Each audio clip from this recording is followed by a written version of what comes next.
এই যে শুনো, পুরো বাংলাদেশের মানুষ নোয়াখালীর ভাষাটাকে যেমন ভালোবাসে, ঠিক তেমনি ভাবে আমিও তোমাকে ভালোবাসতে চাই। নোয়াখালীর মানুষরা যেমন সবসময় নোয়াখালী বিভাগ চাই, ঠিক তেমনি ভাবে আমিও সবসময় তোমাকে চাই। ভাষান্তরের বুকে যেমন রোহিঙ্গাদেরকে জায়গা করে দিয়েছে, ঠিক তেমনি ভাবে আমার বুকেও আমি তোমাকে জায়গা দিতে চাই। প্লিজ তুমি আমার মনটা সোনাপুর টু মাইজদি যাওয়ার রাস্তার মতো ভেঙে দিও না।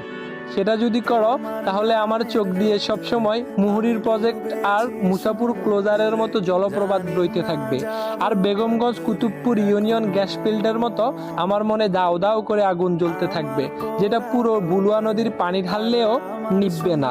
প্লিজ তুমি তোমার মনটা আলেকজান্ডার ব্লকের মতো শক্ত করিও না। বিশ্বাস করো, তোমার জন্য আমার মনটা স্বর্ণদ্বীপের মতোই বিশাল, আর হাতিয়া নিজুম দ্বীপের মতোই অনেক বেশি সুন্দর। প্লিজ তুমি আমার মনটাকে নিয়ে শহীদ বুলু স্টেডিয়ামের মতো খেলা করো না। আমি বজরা শাহী